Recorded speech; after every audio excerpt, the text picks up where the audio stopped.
Hey, what's up guys? Welcome back to another video. Today I'm super excited because we are diving into a topic that I have been dying to discuss and that I've gotten so many questions about already, and I'm finally here to answer it all.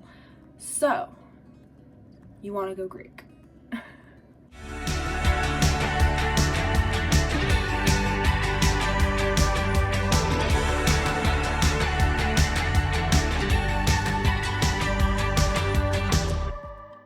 If you don't already know, Greek life in college is this whole subgenre, this whole world that exists, and it got super popular a couple years ago thanks to the Bama Rush trend that kind of erupted in fame, and just the world surrounding sororities and fraternities on college campuses was just kind of like all the rage. But I'm here to answer some questions and kind of talk about things about rushing specifically at my school. So if you don't already know, I just finished up my freshman year, so I'm now going into my sophomore year at the University of Oklahoma. I rushed a sorority last fall in 2023, and so I'm now a part of the Alpha Chi Omega chapter on campus at OU in Norman, and it has been such a journey and it's so fun and I absolutely adore it. And so I'm here to kind of share some of my knowledge about the recruitment process and being on, the rush-y side of recruitment. But if you're looking to rush at any Southern school or specifically the University of Oklahoma, I hope that this video can give you some insight, some new perspectives, and hopefully better prepare you for what you're about to get yourself into. And if you're still deciding on whether or not you want to rush to school or commit to Greek life, then hopefully this will also help you prepare to make that decision a little bit better, so you kind of have a more overall view of what's going on. So that being said, let's kind of dive into what Greek life is all about.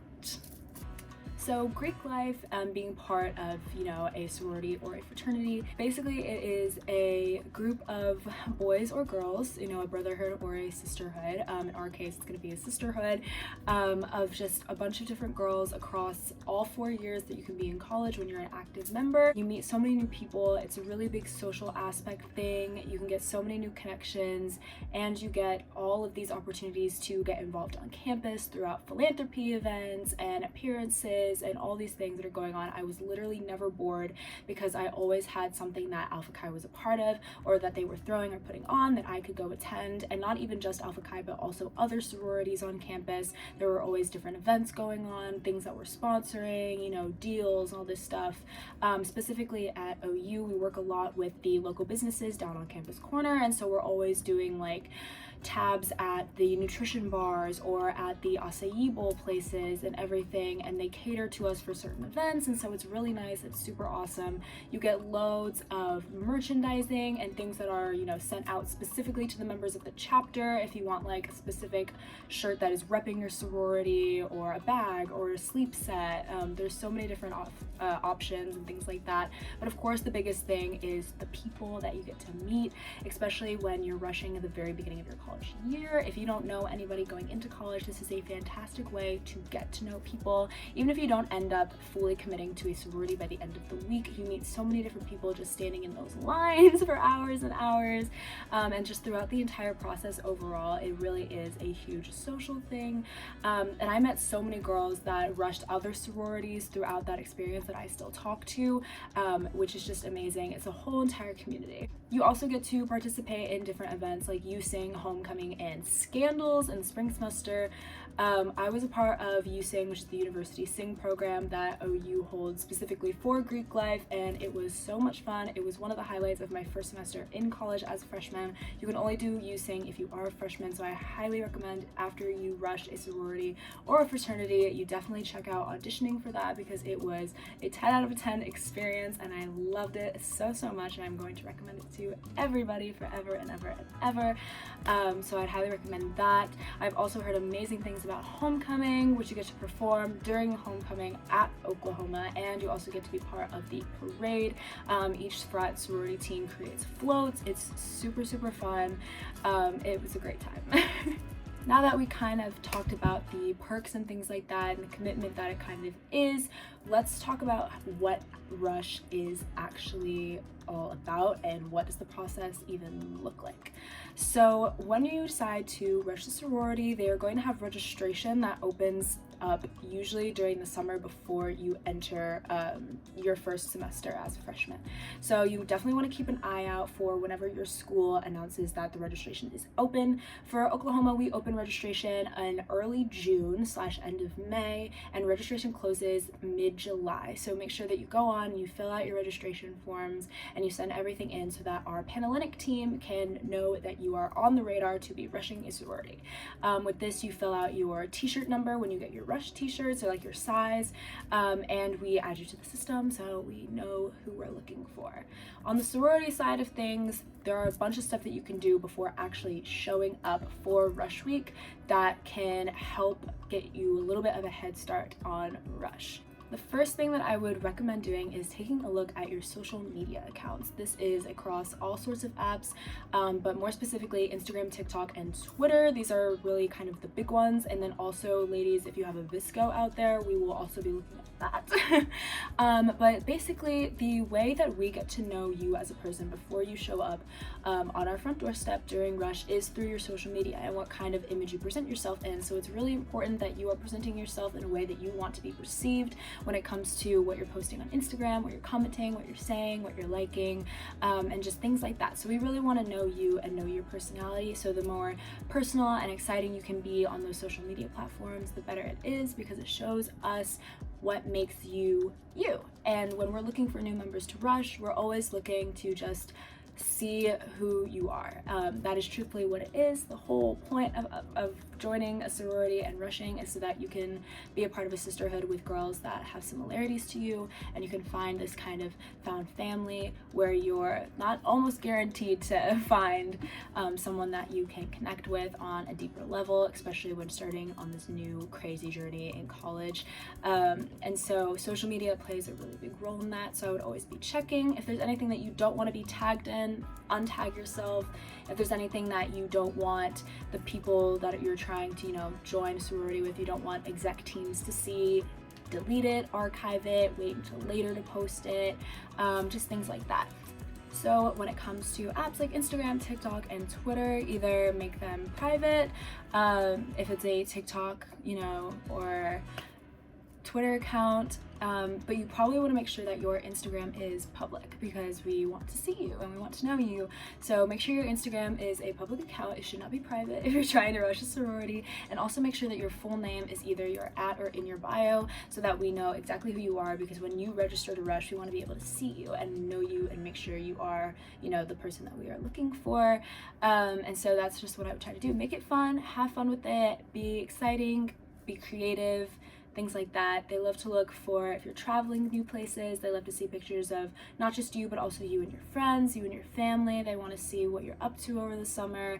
They want to see how, the last part of your senior year was. They want to see your extracurriculars, your sports, your clubs, everything, to help us, get a better sense of who you are. Moving on from that, after you register for recruitment, they should hopefully send out what you are wearing. And what you are wearing can differ amongst schools. So this is, everything that I'm saying is coming from the knowledge of the University of Oklahoma. If you are attending somewhere else like Arkansas, Oklahoma State, any school in Texas, A&M, TCU, UT, all these different other schools, Rush works differently everywhere. This is just a general overview, so I'm trying not to be super specific when it comes to the other schools, but for Oklahoma, I'll be specific about it. For OU, so this year we will be doing different t-shirts for every day except for pref night and then midday. So recruitment is usually about a 5-day process. You start with 2 open house days. You'll go to 5 out of the 11 houses on the OU campus on day 1, and then you will go to the other 6 on day 2, or vice versa. Those can switch just based on whatever your schedule is. On day 3, you will be headed to Philanthropy Day. On day 4, you will head to Sisterhood Day, and on day 5, you will be at pref night, and then day 6 will be midday, which will be super exciting. So basically throughout all of these days, you get a different t-shirt to wear every day. That is what we were doing for the year of 2024 going into 2025. It was a little bit different last year. When I rushed, we only got 2 t-shirts that we had to wear twice, which was a little bit annoying because you had to wash the t-shirt. But this year they were giving them 4 separate t-shirts, I believe. I'll have to fact check that after this, where everyone will wear a different t-shirt for the first 4 days. And then, so basically when you have just t-shirts to wear, you want to be really expressive with the bottoms and accessories and things like that. The rush process, they want to see you like looking cute and classy is usually the rules that I kind of like to follow by. They don't want anything too revealing, too showy. They're not really looking for that kind of vibe, if you know what I mean. Think cute brunch, going out for lunch with the girls. More soft, more feminine vibes is kind of the style that you want to lean towards. So cute little skirts and things like that are really awesome, but I would avoid denim at all costs. Denim's usually not the direction you want to go. So I would focus towards a bunch of other cute skirts. I know Lulu's, Altered State, Hello Molly, all of those stores and places have really cute bottoms that you can wear, that you can dress up for your t-shirt. Your t-shirt, I would recommend tucking into whatever bottoms you have and then kind of, you know, pulling it out in that style. It looks really cute, super trendy, and it's amazing. So, however, when you are limited like that with the t-shirts, it's really important that you go a little bit more expressive with the jewelry. And I always say just wear all aspects of jewelry: earrings, necklaces, bracelets, and rings. I would probably recommend. You don't have to do the rings, it's a little extra, but if you have like a really nice ring that you want to wear, like a Kendra Scott ring or something super cute that you love, family heirloom ring, whatever, you know, you can throw it in there for a little personal touch, things like that. Really exciting. And then for hair wise, this is where you can get super fun and super creative with it, in my personal opinion. I saw a lot of girls during my rush do the little bows in the back with a half a pack down, which is super cute. Or you could just leave it straightened, you could curl it, you could put it up in a little ponytail, you could braid it, you know, all different sorts of things. Whatever you think looks best, makes you feel the best, where you feel cute and amazing and ready to go. So those are my tips for what to wear. Pref night is a little bit more difficult because this one is fully up to you and you get free reign when it comes to it. Pref night, you are classy. This is the last night that you are seeing either your top 1 or your top 2 houses. So you want to present yourself in kind of this, you know, the best way that you possibly can. So dresses is the way to go. So usually everyone wears dresses. I wore this really cute one from Altered State. And this was like navy blue silk. I loved it. It was amazing. Worked perfectly. I would try to avoid tube dresses or anything super form-fitting. Again, they want to see kind of cute and classy, so think more like cocktail dress, similar vibes to that. And you can always go and stalk your sorority Instagrams, your friends that are in sororities, just past girls that are active members now. Just all the stalking can be done to get inspiration for these sorts of events, for these nights, so you kind of know what you're getting yourself into. And then on bid day for the University of Oklahoma, at least, your rogammas, which are the ones that are in charge of your little group of girls, whatever floor you're living on, will come by and give you an amazing little slip of paper, which you will open up, and that will be what sorority you got a bid to. And then they'll throw you a t-shirt. If you accept it, you accept it. If you don't accept it, it's a whole other thing. Most of the time, you'll be accepting it. You'll put on the t-shirt and you will run home. And then you'll have bid day, which will be so fun and super exciting. And I can't wait to have bid day this year because I get to get my own bid day little that is going to come run home to me. I cannot wait. Now let's talk about the actual rush process. So we've covered kind of the pre-rush stuff that we're looking at, and they've covered now what we're wearing. Now let's actually cover rush week. This is where we're getting into it, guys. So of course, like I said, you're going to be starting with 2 open house days, usually at the University of Oklahoma. That is what we do. Sometimes other schools will have you do a virtual open house day, or they will send in rush videos. So either or. For OU, we don't have to do any of that. You just simply show up on day 1 and day 2, and you get to have your first experiences at the houses. If you visited us during Greek Preview back in March, that is basically what open house is going to look like. So if you've already done that and you went to Greek Preview, which I highly recommend doing if you're an upcoming senior, maybe you're thinking about rushing at the University of Oklahoma next year, I would totally come to our Greek Preview. We have it every year in March. It's super fun, and it's a little snippet of what rush is going to be like, and it's great if you still don't know if you want to rush or not, because it's no commitment. It's a no commitment sort of experience, and it's really fun for us to do too. I loved getting to talk to my girls at Greek Preview this past year, and I hope they come back because I hope they like me too.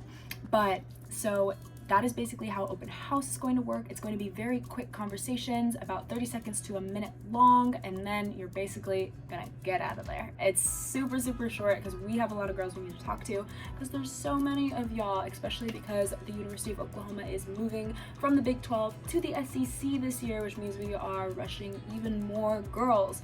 Because it's gonna get crazy when we are now in the SEC. It's getting bigger and it's getting better, so I'm very excited for it. But with that being said, that means that we gotta move quickly. So the first 2 days of open house, you will be walking with your floor group. So these are what the row gammas are in charge of. I had 2 amazing row gammas last year. I hope they're doing well. I loved them. One was a theta and one was a tridelt, and I really enjoyed both of them. They were great. And so I hope that your row gammas are exactly the same. They should be.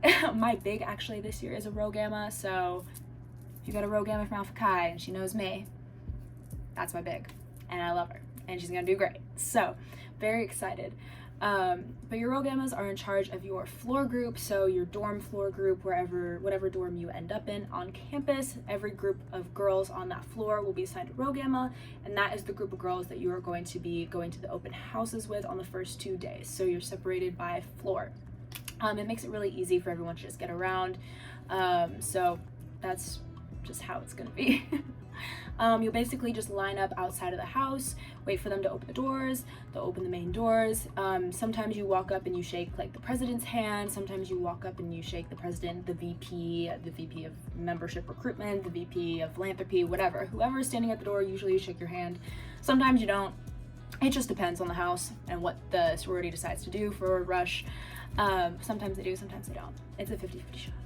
But usually you'll kind of see they'll have their house moms out there, or they're not the house moms, sorry. They'll have their recruitment advisors out there that will kind of tap you and send you on your way into the house one after the other. And then a girl from the sorority will come forward and meet you and just say, welcome to insert sorority name here, whatever house you're at. And then they will lightly take you through the house, whatever's going on. There's probably gonna be a lot of girls there. There's probably gonna be chanting. It's very much exactly like that. It's kind of overstimulating in a way, but trust me, you'll be fine. And they'll take you to wherever spot you are going to have your conversation. They'll usually have you sit down on a couch or a chair, something like that in the room, and then they'll usually squat in front of you or sit in the chair across from you, something like that, and that's where you'll begin your kind of little conversation. And it's very much a little small talk, but when you're having these conversations, you want to try your best to find something that you can be unique about and be special about, so they'll remember that conversation and you'll remember that conversation. Because when you leave that house, you want to make sure that you know if you liked it or not, because it's all about that. It's all about figuring out where you want to be. And so I would highly recommend taking notes in your notes app after you leave a house, trying to remember as much of the experience as possible if it's something that you want to revisit, or if you already know that it's not going to be the house for you. And they're trying to do the same thing, because we are also trying to figure out which girls are going to be the best for us. And so it's a 50-50, goes both ways. We're both trying to evaluate each other. It's definitely not as scary as it looks or as it sounds, I promise. Once you get into the swing of things, it becomes very easy. But I still remember a lot of my conversations from open house, just because I remember talking about certain things. I'm like, oh, I remember talking about movies with this person, or we talked about cheerleading with this person, and I, mentioned I want to go to Greece with this person, just things like that. They'll usually ask you what you did over the summer, how is moving going? Do you like Norman? Have you ever been here before? Do you have roommates? Where'd you meet your roommates? What dorm are you living in? Like, what's your favorite place on campus? Things like that. And so if you just like throw in a couple personal aspects of it or mention some specific things, then that can, make the conversation 10 times better and even more interesting for the people that are recruiting you, because we have to talk to a lot of girls and sometimes it gets tiring. So you want to make sure that you stand out.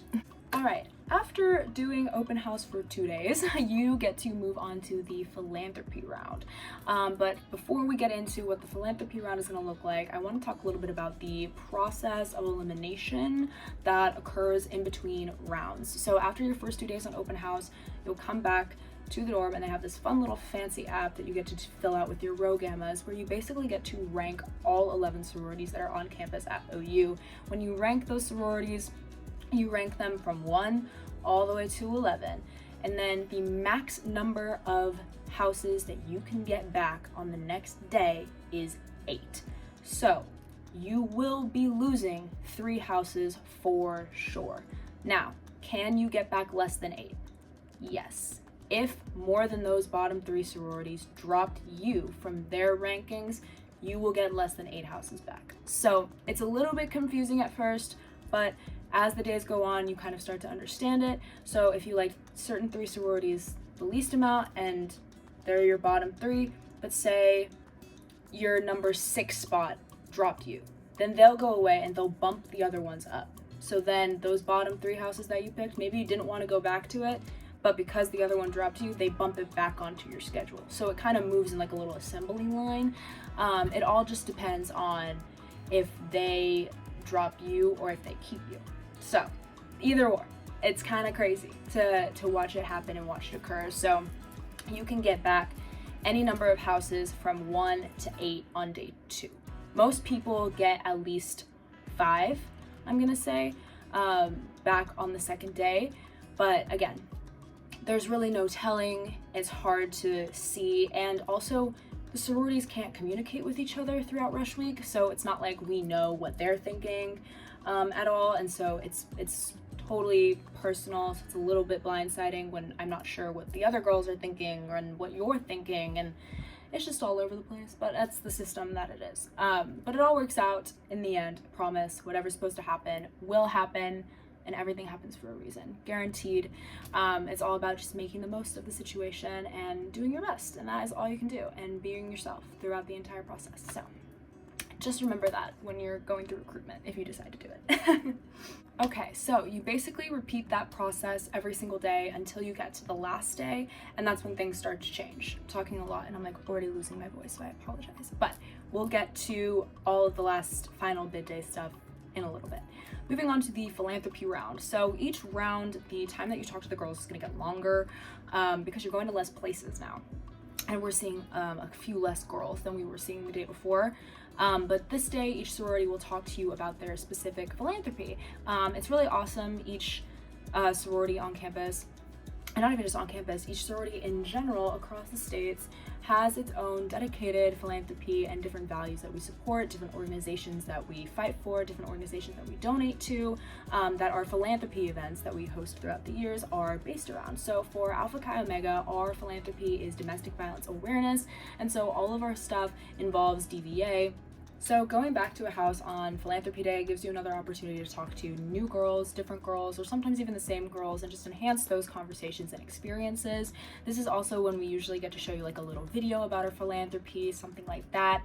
And it's really, really fun. And also the drinks that we hand out get fancier every day, and they're so cute, and it's so fun to see how creative everyone is with the theming and the decor and seeing all the houses. It's awesome. I really liked Philanthropy Day. And then after Philanthropy Day, you go back to that elimination process, but this time, instead of your max being 8, your max goes down to 5. So you have 5 max on Sisterhood Day. If you only had 5 on Philanthropy Day, you can also get those same 5 back on Sisterhood Night, which is hopefully ideal. But yeah, so your max is 5 on Sisterhood. You'll show up to Sisterhood on the fourth technically day of Rush, but the 3rd round of Rush, if that makes sense, because you do 2 days for open house. And I loved Sisterhood Night. This was my absolute favorite night of Rush Week. When I was choosing sorority, I thought it was really, really telling I loved being in there and just seeing everything. Also, sisterhood is so fun because this is when you get the house tour, and that is awesome.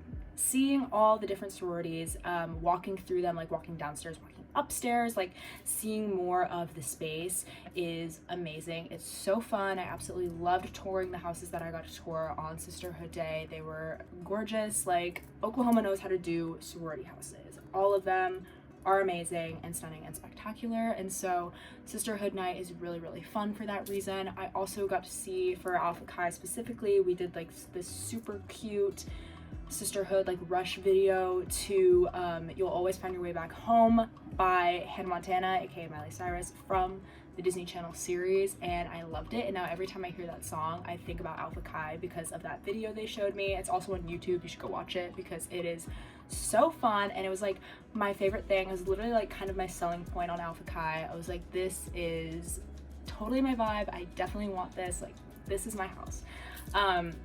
And so little things like that can literally make your experience so much better. And so Sisterhood Night, I loved it. 10 out of 10. After Sisterhood Night, you have to go home and fill out the Pref Night form. And this is where things get a little more complicated because now your options, your max is 2. And basically by max is 2 means you're down to 2, basically. So at that night, you'll rank your top 2 options, and then the next morning, you can either get both those top 2 options back, one of your top options back, and then the other one that's bumped up to number 2, or you can get one option back, either or. If you're in the boat where you wake up on Pref Day and you only have one party to go to, party is what they call them, you only have one party to go to on Pref Day, then congratulations, that's your sorority. Because if you prepped them and that's the only one you got, they can't say no. So if that's the one you want to be in, congratulations. You already know what sorority you're going to be getting the next day on bid day. So there you go. It's kind of releases the stress a little bit. If it's a house that you don't want to be in, you can go and deny it, and you can say no if you want to. It is all up to you and what decision you want to make. Remember that throughout the entire process. But Pref Night, super fun. I went to 2 different houses on Pref Night, really enjoyed it. And then after that, you get to head back to the Jim Thorpe Multicultural Center, which is right next to the Cross Dorms on the OU campus. That is where they host all the Panhellenic stuff. At least that's what they did it for my Panhellenic year. And you get to sign this lovely little form they call a Maraba, I believe. Maraba, something like that. They call it's an abbreviation for something, but it's basically this legal binding document to the sorority, whichever sorority you end up getting. So you have a couple options when it comes to this document that you fill out the final night before bid day. So you can either rank the 2 houses that you went to, number 1 and number 2, and you write them down on a piece of paper, and then you sign it saying that you would accept a bid from either of those sororities, either your top choice or your second choice. Whichever one picks you, you get to be a part of. You will get an answer back. They cannot drop you from both on Pref Night. You will get an answer back. That is what that means. So you will be in one of those 2 sororities. It's just up to you on if you would like to be in one of those 2 sororities. Your second option is to only list one sorority if you visited 2. If you visited 2 sororities and there's only one that you would accept a bid from, you have the option to only list that sorority. However, there is a risk that comes with making this decision. And that risk is that the sorority that you wanted to be in, the only one you would accept out of those top 2, could say no. They can still say no. And if they say no, you signed a document that said that you were okay with not getting a bid. So that is the 50-50 shot. If they decide that they don't want you in there, they can say no, and you can wake up the next morning and not have a bid to a sorority. Or you can play it safe and list both, even if you get your second choice and you're okay with being in your second choice sorority. That's totally fine with you, which most of the case it usually is. It really just depends on what 2 houses you have left and what your personal opinions are on them and what you want to decide to do, because it is a commitment. Being in a sorority, it is a huge commitment. And so if it's not something you want to be fully committed to, if it's not a sorority that you're really, really, really gonna love, think about, do you want to spend the money, the time, the effort being in a sorority that you're not 100% in love with? And that's a question that you have to ask yourself the entire time. And so sometimes it can be difficult trying to weed out which ones you like and which ones you don't, and you don't really have a ton of time to do it. And sometimes, like, the sorority makes the decision for you if they decide to drop you or whatever occurs throughout the rush week. So it just depends. But please, please, please take notes after visiting every house. Write about the things that you liked, write about the things that you didn't like, because you will forget. You're going so many times to so many different places in such a short amount of time. It's crazy, and your thoughts will get jumbled. So just try to write down as much as you can after leaving a house, and remember all the things about it. Please do that. It makes it so much easier, I promise. That's like my number one tip. Please. With that being said, that is everything you guys need to know about going Greek.